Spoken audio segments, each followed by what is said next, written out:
Hay una cicatriz invisible en la piel del océano Atlántico, una zona de más de 1 millón de kilómetros cuadrados donde la realidad parece haberse fracturado para siempre. Estamos hablando de un cementerio líquido, es un polígono perfecto, cuyos vértices se hunden en las costas de Miami,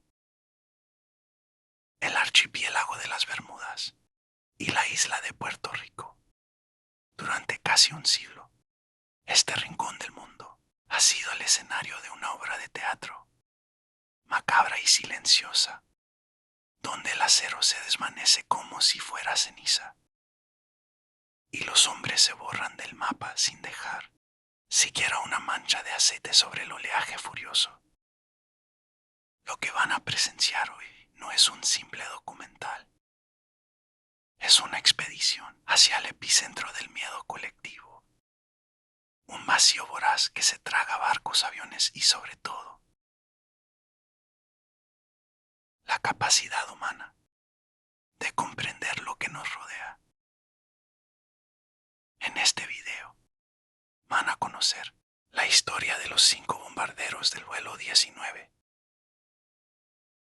que en uno de 94-5 despegaron hacia una misión de rutina y terminaron enviando mensajes desesperados sobre mares que no se parecían a nada conocido, antes de ser devorados por la nada.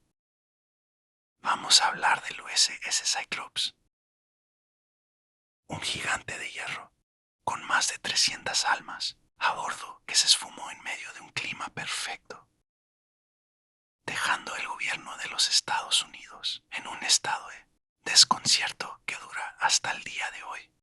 Y no solo eso, vamos a analizar los testimonios de pilotos que aseguran haber atravesado nieblas electrónicas que alteran el paso del tiempo, barcos encontrados a la deriva con la mesa servida y la comida caliente, pero sin un solo ser humano a bordo. La verdadera génesis de esta leyenda no nació de una tormenta, sino de la tinta. Corría el año 1 de 96-4. Y mientras la humanidad miraba hacia las estrellas, un escritor llamado Vincent Geddes decidió que el verdadero terror estaba escondido bajo nuestras propias narices, en el azul profundo del océano. En un artículo de la revista Argas y Gadis, le dio un nombre a esta zona que se pegaría a la cultura popular como un estigma imborrable: el Triángulo de las Bermudas. Antes de esa fecha, el área era un lugar de mala fama, pero bajo su bautismo, el triángulo cobró vida propia, convirtiéndose en una entidad con voluntad, un monstruo inteligente que no discrimina entre un modesto yate de pesca y un buque de guerra blindado. A partir de ese momento, clave en uno de 96-4, el mito se volvió imparable, alimentado por una mezcla de informes militares, clasificados, testimonios de sobrevivientes que temblaban al hablar, y el silencio absoluto de un mar que se niega a devolver sus trofeos. Estamos a punto de cruzar un umbral donde las leyes de la física parecen haber firmado una tregua para dejar que el caos tome el control total. Prepárense, porque lo que vamos a desenterrar en este viaje es mucho más oscuro de lo que cualquier mapa se atrevería a mostrar. Antes de que te acomodes, tómate un momento para darle un buen like al video y suscribirte. Y cuéntame en los comentarios desde dónde nos estás escuchando y qué hora es para ti. Siempre es fascinante ver quién se une a nosotros desde todas partes del mundo. Soy el historiador nocturno y mi objetivo es que este relato te sumerja en una experiencia única mientras concilias el buen sueño. Para entender la magnitud del Triángulo de las Bermudas, hay que viajar en el 5. Apenas unos meses después de que terminara la Segunda Guerra Mundial, el ambiente en la estación aeronaval de Ford, lo de Dale en Florida, era de relativa calma. La guerra ya no dictaba el ritmo de los vuelos, pero el entrenamiento debía continuar. A las 2:10 de la tarde, 5 aviones bombarderos torpederos Grumman Avenger despegaron para una misión de práctica conocida como el problema de navegación número 1. No era una misión de combate arriesgada ni un despliegue sobre territorio enemigo, sino una rutina casi aburrida que consistía en volar hacia el este, realizar unos bombardeos de práctica en unos cayos y regresar a la base. Los 14 hombres que tripulaban estas máquinas eran en su mayoría estudiantes que necesitaban sumar horas de vuelo. Pero no se equivoquen, no eran novatos totales, y los aviones eran considerados auténticos tanques del aire, máquinas robustas diseñadas para resistir el castigo del océano y mantenerse a flote si algo salía mal.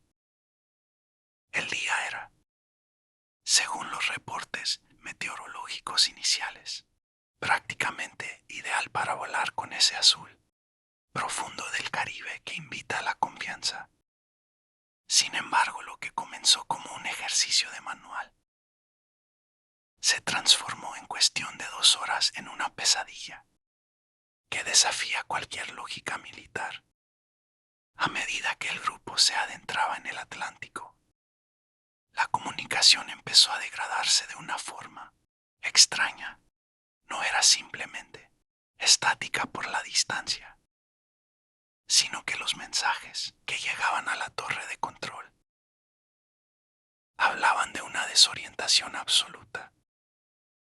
Imaginen a pilotos experimentados diciendo que el océano no se veía como debería, que el color del agua era extraño y que de repente las brújulas de todos los aviones habían dejado de funcionar al mismo tiempo. Es en este punto exacto donde la historia deja de ser un accidente aéreo común y corriente para convertirse en la piedra fundacional del mito que nos convoca. La tensión en la base de Florida subía por segundo, mientras el sol empezaba a bajar en el horizonte.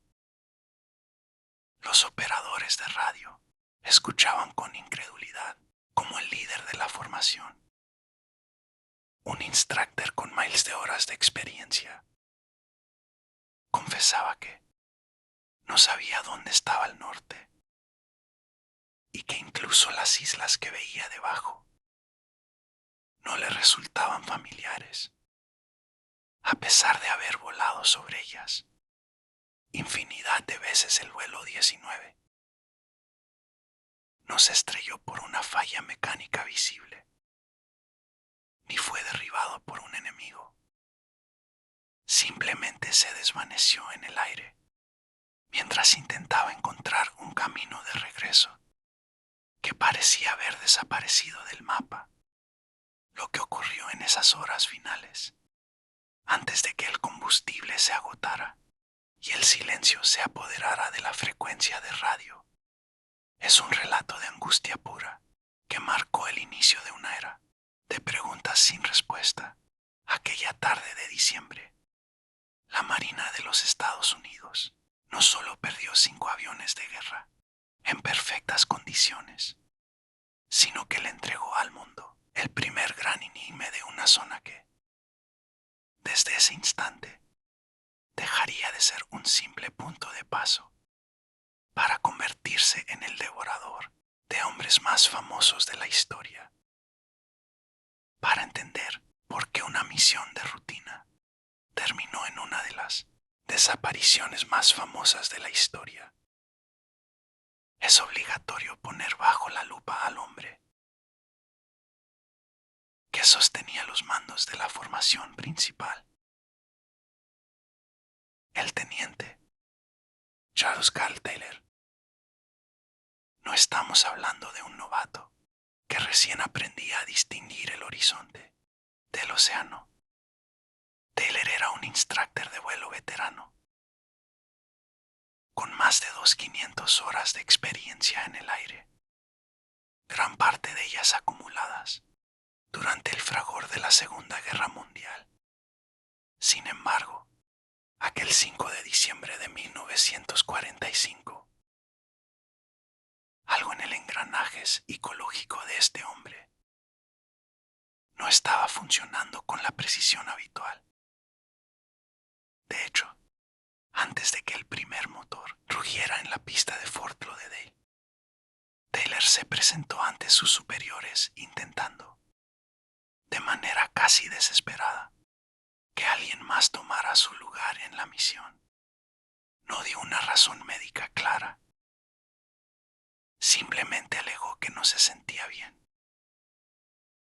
O que tal vez una premonición extraña le recorría el cuerpo. La petición fue denegada porque no había relevos disponibles y Taylor, con una mezcla de resignación y profesionalismo militar, subió a su Avenger para guiar a sus alumnos hacia lo desconocido.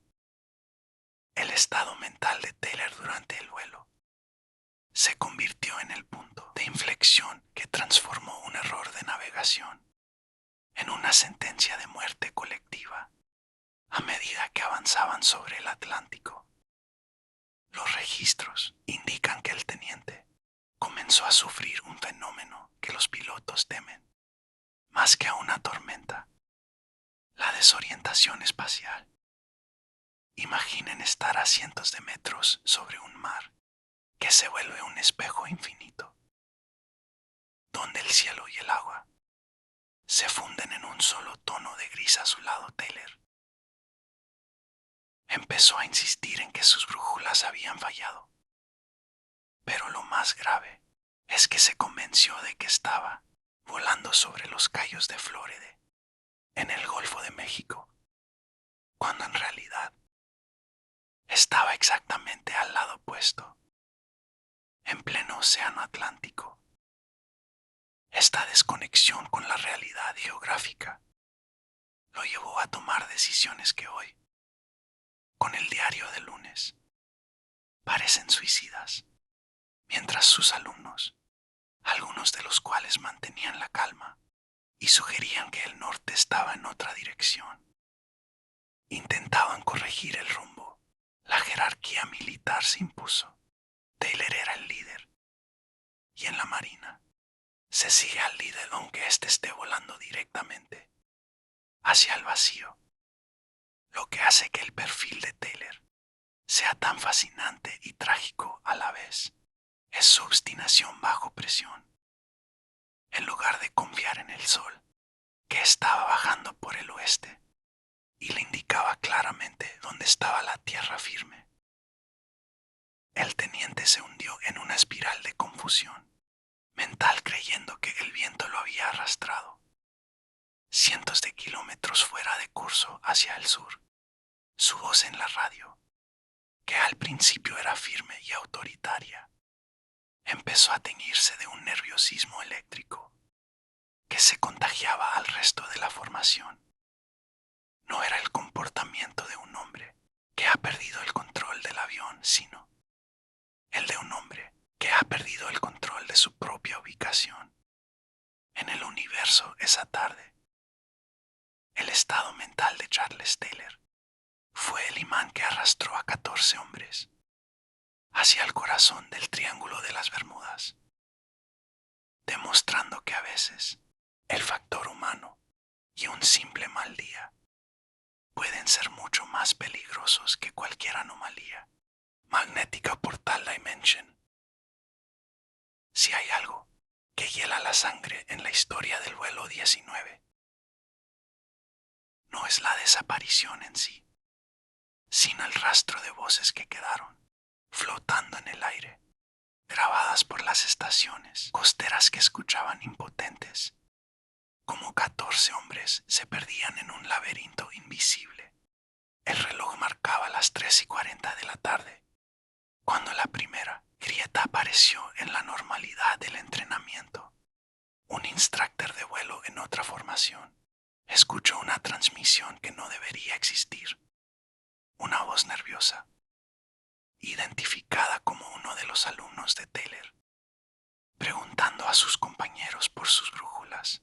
No era una charla de rutina, era el sonido de la duda, sembrándose en mitad del Atlántico poco después. El propio Taylor intervino con una frase que hoy es legendaria y aterradora a partes iguales. Mis dos brújulas están fuera de servicio y estoy tratando de encontrar Fort Lauderdale.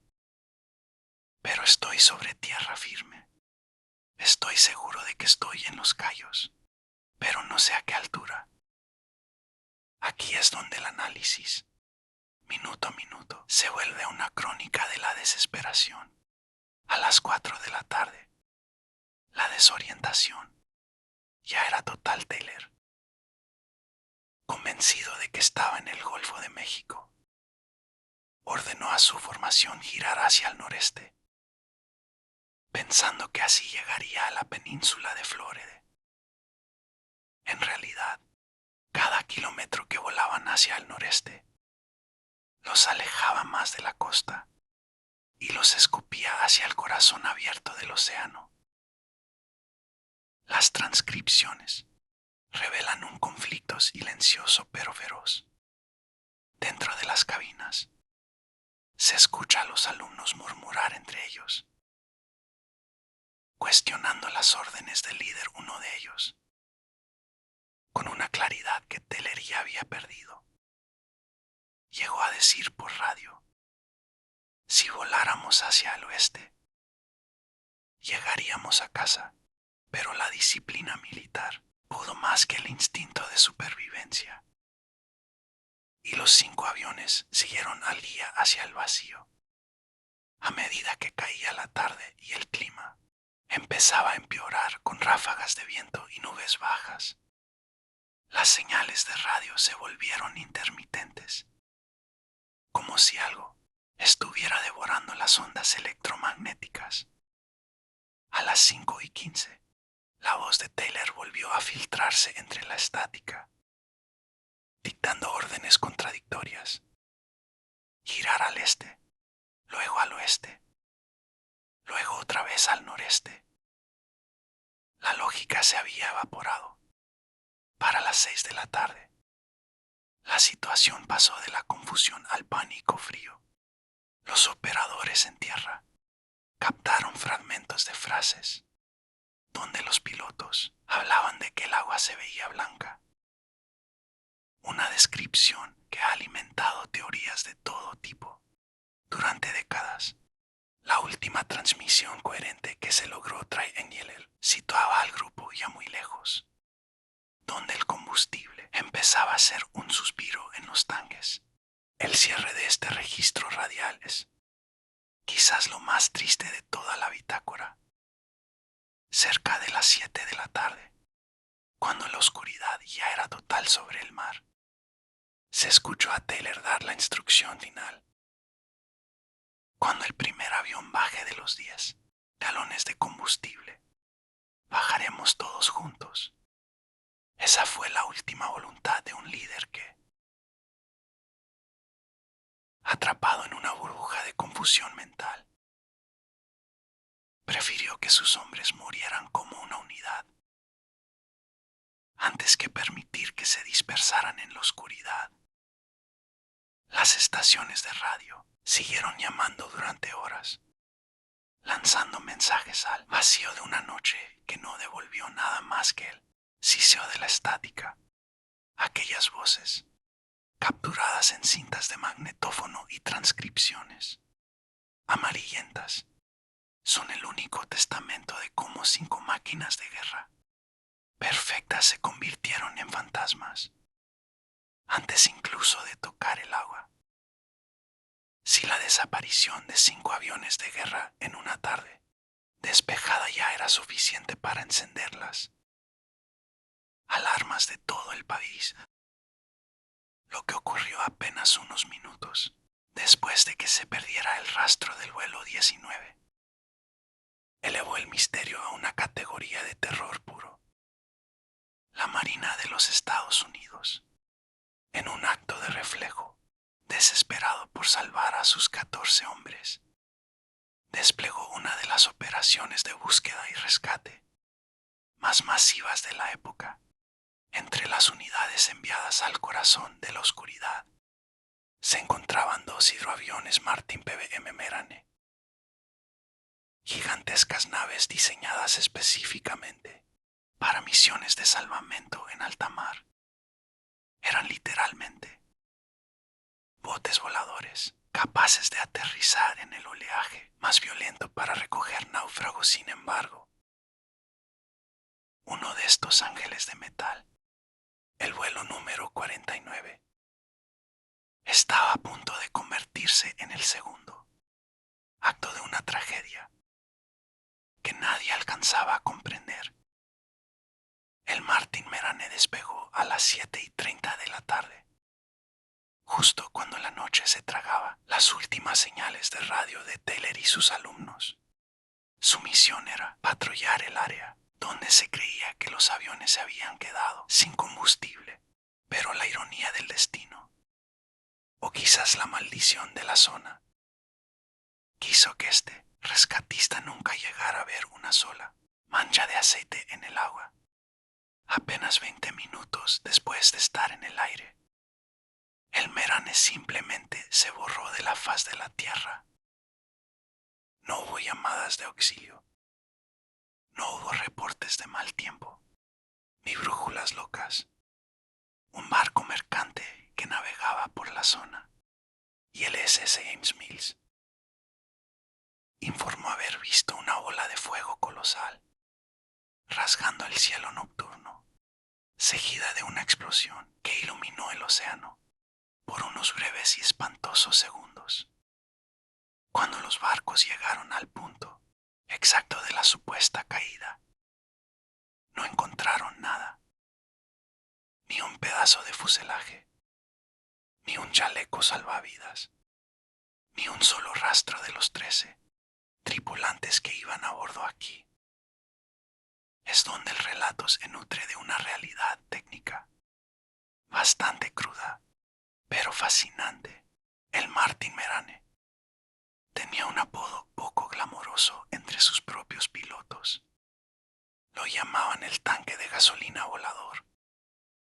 El diseño del avión permitía que los vapores de combustible se acumularan en la cabina con una facilidad pasmosa, y se decía que bastaba con que un marinero encendiera un cigarrillo o que una chispa eléctrica saltara en el panel de instrumentos para que la nave entera se transformara en una bomba incendiaria.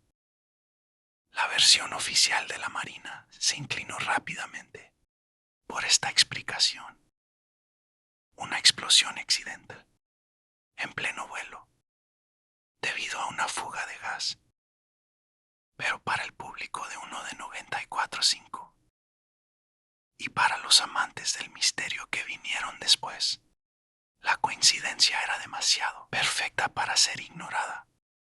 ¿Cómo es posible, en la misma tarde donde desaparecen 5 aviones por un error de navegación, inexplicable el avión enviado a buscarlos explote en el aire sin dejar rastro?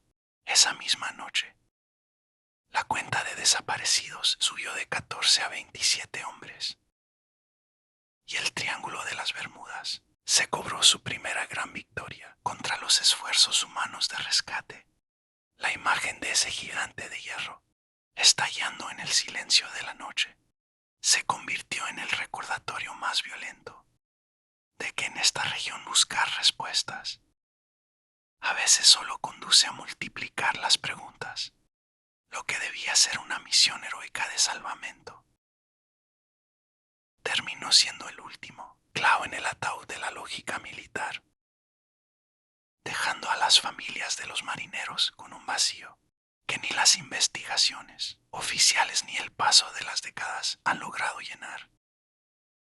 Tras la desaparición del vuelo 19 y del Martin Merane, la Marina de los Estados Unidos se encontró ante un abismo de relaciones públicas y un rompecabezas logísticos sin precedentes. No era normal que 27 hombres y 6 aeronaves se esfumaran en una tarde de práctica en su propio patio trasero. La Junta de Investigación Oficial se puso en marcha de inmediato, produciendo un informe de más de 500 páginas que intentaba, de manera casi desesperada, aplicar una lógica militar a un evento que parecía sacado de una novela de ciencia ficción inicialmente. La Marina señaló directamente al teniente Charles Taylor, atribuyendo el desastre a un error humano flagrante y a su incapacidad para distinguir la geografía básica bajo presión. Sin embargo, la madre de Taylor, en un acto de defensa maternal que llegó hasta las más altas esferas, logró que la Marina rectificara. Ella argumentó que no podían culpar a su hijo de la muerte de 14 hombres si ni siquiera habían encontrado un trozo de metal para probar que había pasado realmente. Debido a esta presión, la conclusión oficial cambió una frase que es posiblemente la más inquietante en la historia de la aviación militar. Causas o razones desconocidas. Al admitir que no tenían la menor idea de lo que había ocurrido, la Marina le abrió la puerta de par en par a la imaginación popular. Si los expertos con radares, barcos y aviones no podían explicar el suceso, entonces la respuesta debía estar en lo sobrenatural o en lo prohibido. Fue aquí donde germinaron las primeras teorías de conspiración, que hoy son pilares del mito. La gente empezó a hablar de que los aviones no se habían estrellado, sino que habían sido succionados por una falla en el espacio-tiempo o capturados por naves de otro mundo, porque Taylor dijo que el agua se veía blanca, porque las brújulas se volvieron locas. Para el público de la posguerra, estas no eran fallas técnicas, eran señales de una inteligencia superior o de una fuerza telúrica desconocida operando en el Atlántico. Las teorías iniciales también apuntaban a experimentos secretos del gobierno, una constante en la paranoia estadounidense. Se decía que la Marina estaba probando nuevas tecnologías de camuflaje o armas electromagnéticas que habían salido terriblemente mal, borrando al escuadrón no solo del radar, sino de la existencia misma. Otros, más inclinados hacia lo místico, rescataron viejas leyendas de marineros sobre ciudades sumergidas que emitían campos de energía, capaces de confundir a los pájaros y a los hombres por igual. Lo cierto es que la incapacidad de la investigación oficial para ofrecer un cierre real transformó un accidente trágico en un misterio eterno. Al final del día, el informe de la Marina solo sirvió para confirmar una cosa.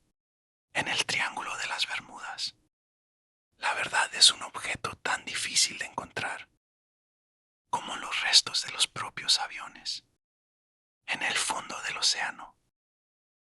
Para entender la magnitud de la desaparición del USS Cyclops tenemos que retroceder en el tiempo, hasta una época donde el mundo ardía en llamas. La Primera Guerra Mundial corría el año 1 de 91-8, y los océanos no eran solo rutas de comercio, sino campos de batalla mortales. infestados de submarinos alemanes que acechaban en las profundidades como tiburones de acero. En este escenario de tensión absoluta, el USS Cyclops no era un barco cualquiera. Era una de las joyas logísticas de la Marina de los Estados Unidos. Imaginen una bestia de hierro de casi 170 metros de largo. Un coloso diseñado para ser el pulmón de la flota carbonera. Su misión era vital: transportar miles de toneladas de combustible y suministros para que los acorazados estadounidenses pudieran mantener sus motores rugiendo en el frente europeo. Sin el Cyclops y sus barcos hermanos, la maquinaria de guerra simplemente se detendría por falta de aliento. El barco era un prodigio de la ingeniería de su tiempo, pero también tenía un aspecto imponente y algo siniestro, con una serie de enormes grúas y estructuras metálicas que se elevaban sobre su cubierta, como un bosque de esqueletos mecánicos. Era un buque de la clase Proteus, robusto y pesado, construido para aguantar los embates del Atlántico más furioso. En marzo de aquel año, y el SIS LOPS se encontraba en una misión estratégica en Sudamérica, específicamente en Brasil, cargando algo mucho más denso y peligroso que el carbón habitual 140T de manganeso. Este mineral era una pieza clave para la fabricación de acero de alta resistencia, destinado a las municiones y blindajes, lo que convertía al buque en un objetivo de altísima prioridad. Si los espías alemanes sabían lo que llevaba en sus bodegas el Cyclops, tenía una diana pintada en todo su casco de acero, lo que hace que el contexto del USS Cyclops sea tan fascinante. Es que representaba la seguridad absoluta de la tecnología industrial de principios del siglo XX. Tenía una tripulación experimentada de más de 300 personas y estaba bajo el mando del capitán George Labourley, un hombre de carácter difícil y origen alemán, que irónicamente añadía una capa extra de sospecha al ambiente de paranoia de la Gran Guerra. El barco era un símbolo de poder y resistencia, una fortaleza flotante que nadie hubiera imaginado que podría borrarse del mapa sin disparar un solo cañón. Sin embargo, mientras el gigante soltaba amarras en Río de Janeiro para su último viaje hacia Baltimore, nadie sospechaba que estaba a punto de navegar directamente hacia los libros de historia como el mayor misterio naval de los Estados Unidos. El escenario estaba listo: un mundo en guerra, una carga ultrapesada y un océano que, a pesar de toda la tecnología humana de la época, seguía guardando secretos que ninguna nación podía reclamar como propios. Cuando el USS Cyclops soltó amarras en el puerto de Río de Janeiro 22 de febrero de 1918, no era simplemente un barco regresando a casa. Era una mole de acero, herida, que cargaba con un peso literal y figurado que sellaría su destino. La misión parecía clara: llevar 140T de manganeso hacia los Estados Unidos para alimentar las fundiciones de guerra. Pero aquí es donde la ingeniería choca con la imprudencia. El manganeso es un mineral extremadamente denso, mucho más pesado que el carbón, para el cual el Cyclops había sido diseñado originalmente.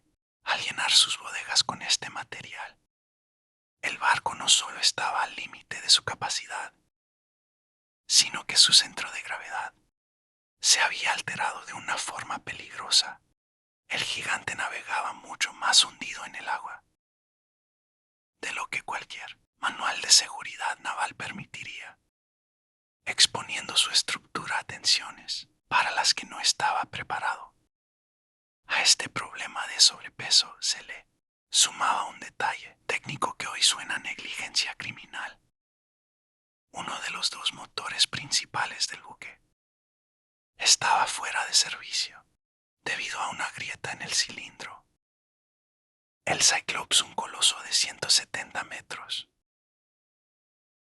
avanzaba cojeando por el Atlántico a una velocidad reducida, impulsado por una sola hélice, y con el casco crujiendo bajo la presión de miles de toneladas de mineral muerto.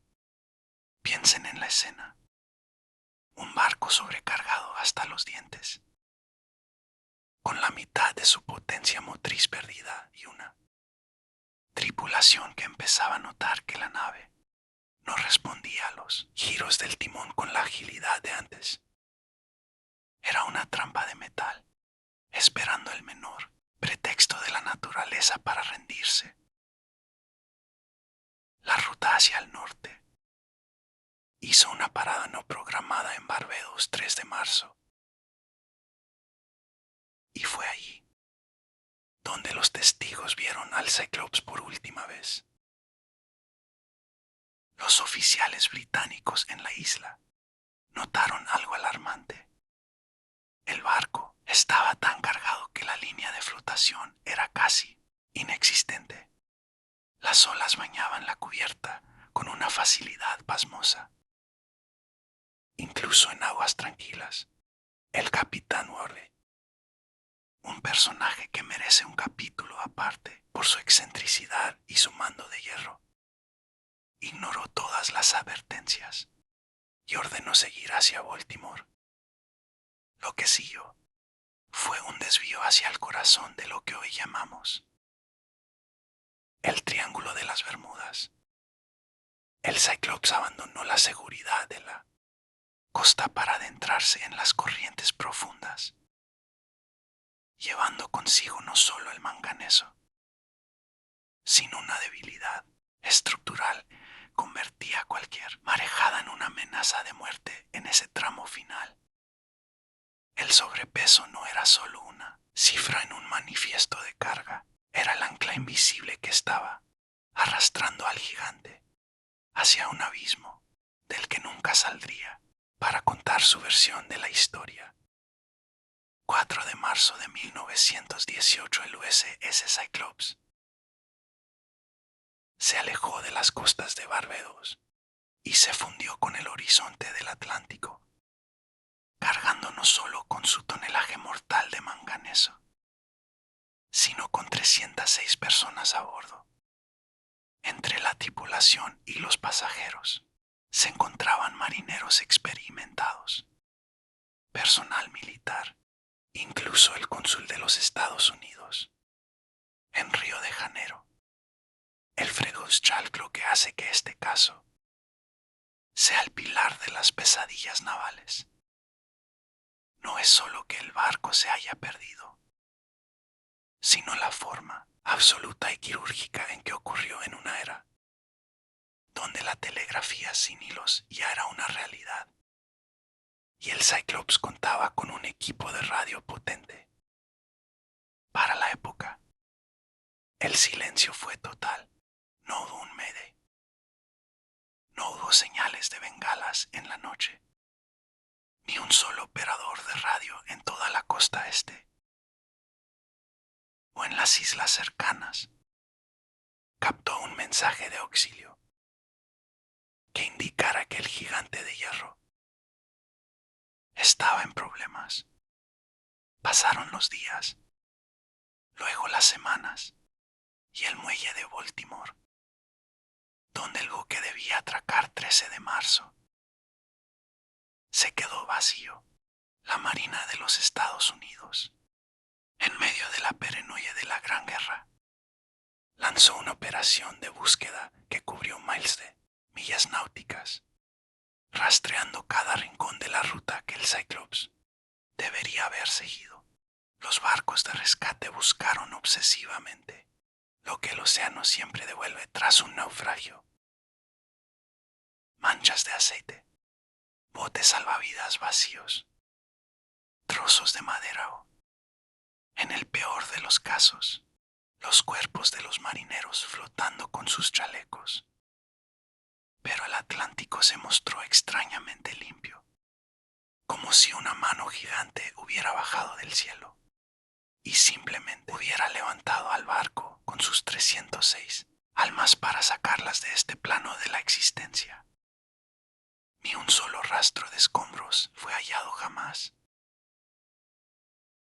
La desaparición del Cyclops sigue siendo, hasta el día de hoy, la pérdida de vidas más grande en la historia de la Marina de los Estados Unidos, que no estuvo relacionada directamente con un combate.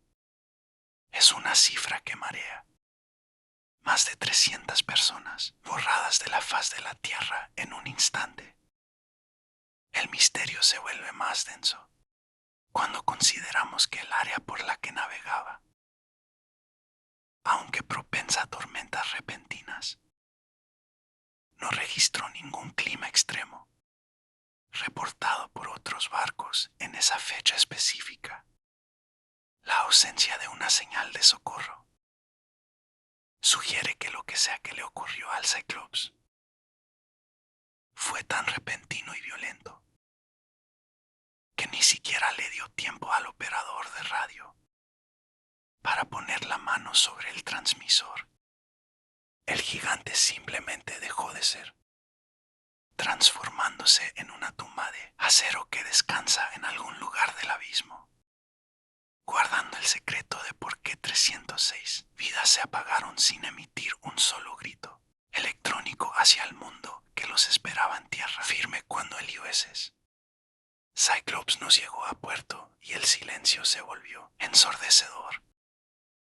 La imaginación de una nación en guerra se desbordó en una catarata de sospechas y terror. La teoría más lógica y extendida en aquel 1 de 91.8 era, por supuesto, la del enemigo invisible. Los submarinos alemanes.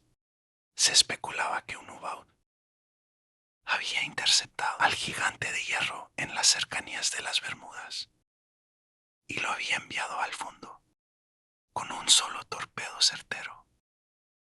Sin embargo, esta hipótesis chocaba contra un muro de realidad histórica bastante sólido. Tras el fin de la Gran Guerra, los registros de la Marina alemana fueron revisados de punta a punta y no existía ni una sola mención a un ataque contra el Cyclops. Y en esa ordenada ningún capitán alemán se adjudicó la gloria de haber hundido semejante pieza logística, lo que dejó a los investigadores estadounidenses rascándose la cabeza ante un enemigo que parecía no haber estado allí. Pero si no fueron los alemanes, los ojos de la inteligencia naval se posaron sobre un objetivo mucho más cercano y perturbador: el propio capitán del barco, George Lavi Worley. Las historias que rodeaban a Worley eran dignas de una novela de espionaje oscuro.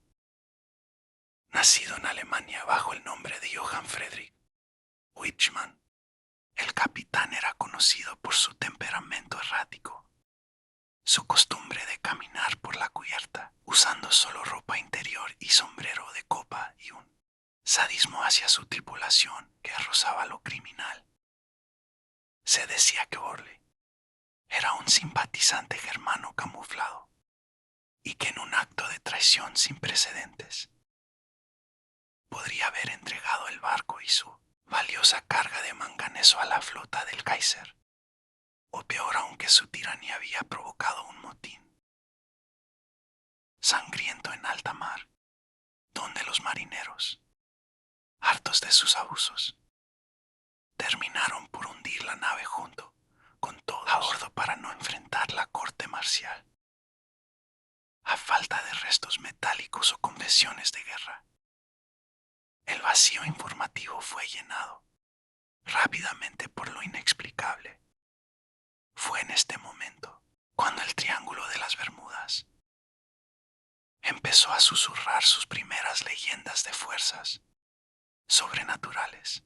Los periódicos de la época, ávidos de sensacionalismo, empezaron a publicar relatos sobre calamares gigantescos, auténticos kraken, capaces de abrazar el casco de un buque de 500 pies y arrastrarlo hacia el abismo en un abrir y cerrar de ojos.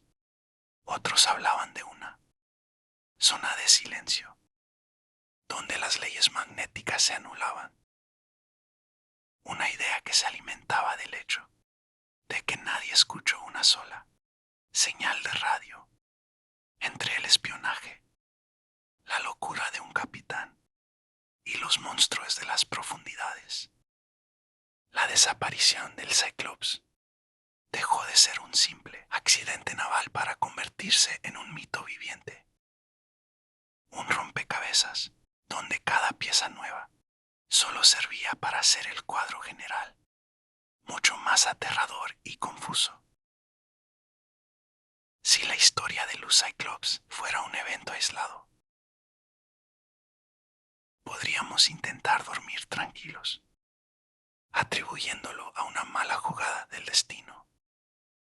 Pero el océano Atlántico parece tener un hambre particular por el acero de una familia específica de barcos, para que el misterio pase de ser una tragedia a una auténtica maldición.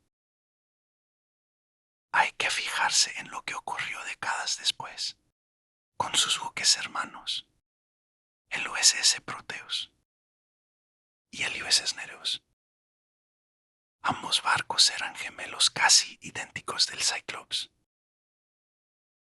construidos con los mismos planos, la misma estructura imponente y aparentemente destinados a compartir el mismo final abrupto y silencioso en las aguas del Triángulo de las Bermudas. Lo inquietante aquí es que la historia no se repitió una vez sino dos, y bajo circunstancias que parecen una fotocopia macabra de la primera desaparición. Corría el año 1 de 94-1, en los meses previos a que los Estados Unidos entraran de lleno en la Segunda Guerra Mundial.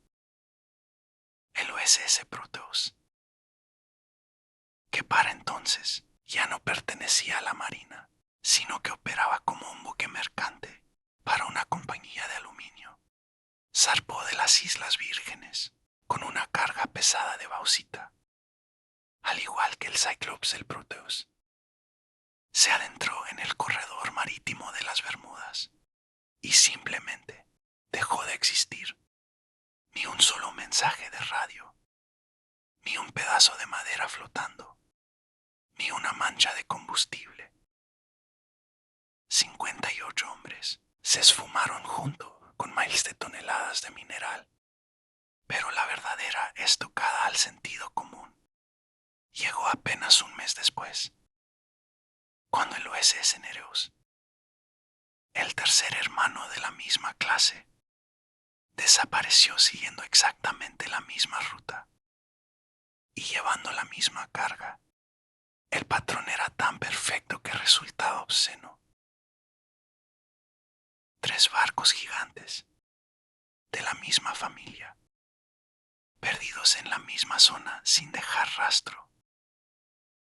A lo largo de los años, los ingenieros navales han intentado quitarle el velo místico a estas desapariciones, con una explicación técnica que es, si se quiere, casi más aterradora que un monstruo marino.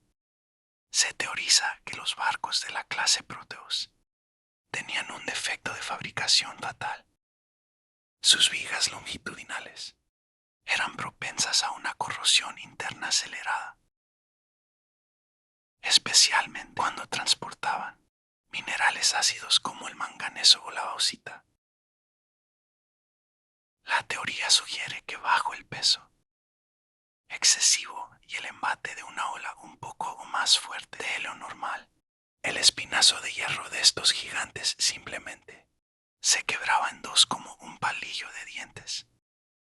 Si eso ocurría, el barco se hundiría en cuestión de segundos, atrapando el aire y a los hombres en una tumba de metal que caería recta hacia el fondo abisal.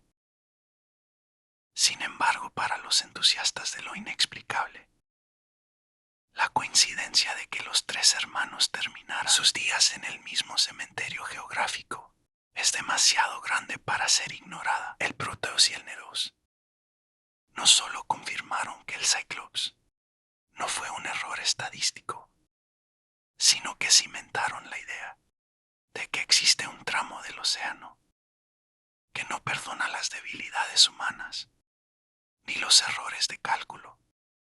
Al día de hoy, el fondo del triángulo guarda tres carcasas hermanas que nunca fueron encontradas.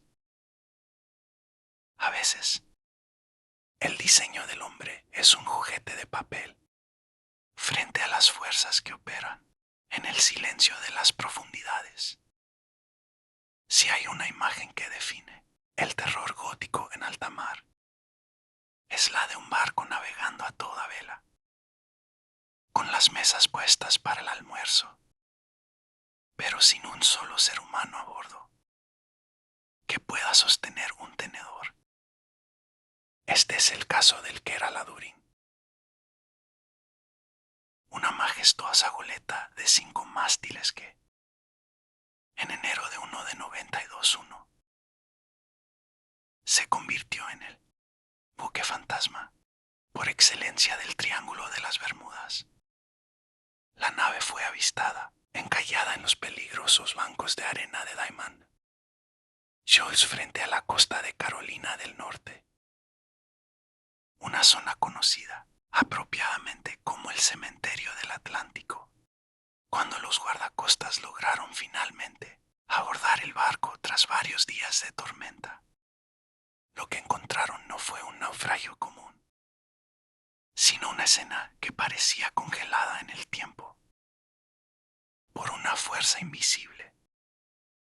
Al caminar por la cubierta del Lyrin, los rescatistas notaron que faltaban los 2 botes salvavidas, los documentos de navegación y los efectos personales de la tripulación. Pero el resto de la nave estaba en un orden perturbador en la cocina. La comida estaba preparada y lista para ser servida. Las ollas todavía estaban sobre los fogones y la mesa estaba dispuesta para el capitán y sus 10 hombres. No había señales de lucha, ni manchas de sangre, ni rastros de un motín violento. Simplemente 11 personas se habían evaporado de la faz de la tierra, dejando atrás su almuerzo y un barco perfectamente funcional, que no presentaba daños estructurales graves que ficaran un abandono apresurado. El único ser vivo que saludó a los investigadores fue el gato del barco que deambulaba por los pasillos, como el único testigo silencioso de una tragedia que no podía explicar. Lo más inquietante de la historia del Lyrin es el rastro de comportamiento errático que dejó antes de su desaparición, unos días antes de ser encontrado vacío. El barco pasó cerca de un buque, faro y un tripulante con acento extranjero. Gritó por un megáfono que la goleta había perdido sus anclas, pero el capitán no estaba en el puente, y el resto de los marineros se movían por la cubierta de manera sospechosa, sin mantener la disciplina militar que se esperaba en una nave de ese calibre. Fue un motín orquestado por el primer oficial, quien odiaba abiertamente al capitán. Fueron víctimas de la piratería moderna que aún acechaba esas rutas. ¿O acaso el Tyr incursionó una de esas nieblas electrónicas de las que hablan los sobrevivientes provocando un pánico tal que los hombres prefirieron lanzarse al océano antes que quedarse a bordo.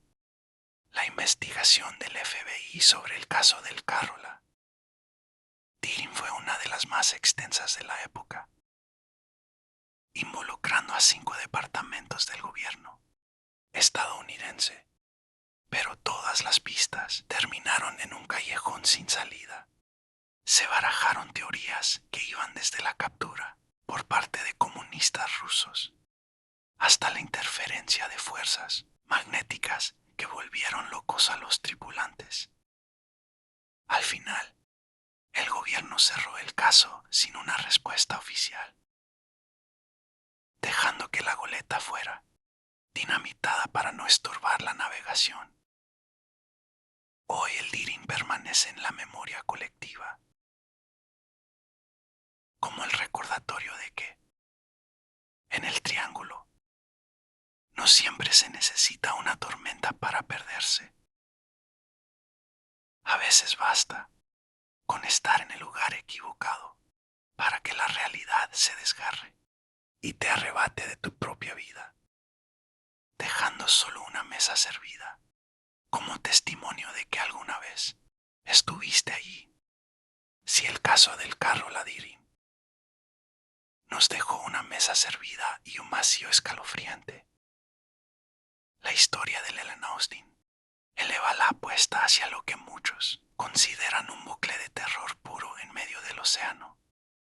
Corría el año 1 de 880, y uno cuando esta majestuosa embarcación de bandera estadounidense navegaba por las aguas del Atlántico Norte, en una ruta que la llevó a cruzar el corazón del Triángulo de las Bermudas. El capitán, un hombre llamado Baker, divisó a lo lejos una goleta que se movía de forma errática, con las velas flameando al viento sin un rumbo fijo. Lo más extraño de todo, sin ninguna señal de vida en su cubierta. Tras observar el navío durante horas y no recibir respuesta a sus señales, Baker ordenó a un pequeño grupo de sus marineros más valientes que abordaran aquella nave desconocida para ver qué estaba ocurriendo. Lo que encontraron al saltar a la cubierta de madera fue una escena que desafiaba a cual explicación lógica. El barco estaba en perfectas condiciones. Su carga estaba intacta y bien estivada, pero no había ni un solo tripulante. No había rastros de lucha, ni manchas de sangre, ni signos de que una tormenta los hubiera barrido por la borda. Simplemente el barco seguía allí, mientras sus ocupantes se habían esfumado como si nunca hubieran existido. El capitán Baker, viendo una oportunidad de negocio en el rescate del navío, decidió poner a una tripulación de presa a bordo de la goleta misteriosa para navegar juntos de regreso a puerto. Durante 2 días, los dos barcos avanzaron en formación, unidos por el objetivo común de llegar a tierra firme. Pero entonces, el Triángulo de las Bermudas decidió reclamar lo que ya era suyo. Una tormenta repentina y feroz, de esas que aparecen de la nada en el Caribe, separó a los dos buques durante varias horas, envolviéndolos en una cortina de lluvia y bruma espesa. Cuando el cielo finalmente se aclaró y el Helen, Austin pudo volver a divisar a su acompañante. El capitán Baker se quedó helado. La goleta volvía a navegar a la deriva sin rumbo. Y lo más aterrador fue que la tripulación de rescate que él mismo había enviado apenas 48 horas antes también había desaparecido por completo. Ni un grito, ni un cuerpo, ni un mensaje dejado en el cuaderno de bitácora. El barco estaba nuevamente vacío, como si se tratara de una entidad carnívora que se alimentaba exclusivamente de seres humanos. La leyenda cuenta que Baker, a pesar del terror que recorría a sus hombres, intentó un segundo rescate, enviando a otro grupo de voluntarios, pero estos se negaron en redondo, prefiriendo enfrentar la corte marcial antes que poner un pie en ese barco maldito. Existe una versión aún más oscura del relato que dice que el capitán logró convencer a unos pocos más, solo para ver cómo el barco desaparecía por segunda vez ante sus propios ojos, llevándose a más marineros hacia un destino que nadie ha podido imaginar. Al final el Ellen Austin tuvo que abandonar la goleta fantasma a su suerte. En el océano este caso se convirtió en uno de los relatos más citados para sostener la idea de que el triángulo no solo es un lugar geográfico, sino una especie de trampa temporal o un depredador inteligente que acecha a quienes intentan desentrañar sus secretos, dejando barcos vacíos como carnada para el próximo grupo de curiosos. Para hablar con propiedad del Triángulo de las Bermudas, es obligatorio hacer una escala técnica en un misterio que geográficamente ocurrió a miles de kilómetros de distancia, cerca de las Islas Azores. Se trata del mar y celeste, el santo grial de los barcos fantasma, en diciembre de uno de 87-2. Esta bergantín goleta fue encontrada navegando a la deriva en un estado que desafiaba toda lógica. La carga de alcohol industrial estaba intacta. Las pertenencias de la tripulación seguían en sus sitios y había comida suficiente para 6 meses. Pero el capitán, Benjamin Bates, su esposa, su hija de 2 años, y los 7 experimentados marineros se habían esfumado. No faltaba nada vital, excepto el único bote salvavidas y la vida misma a bordo, porque es este caso la columna vertebral de nuestra historia. Si ni siquiera rozó las coordenadas de las Bermudas. La respuesta está en la construcción de la narrativa, del misterio moderno. El mar y celeste estableció el estándar de oro de lo que el público espera de una desaparición en el Marla.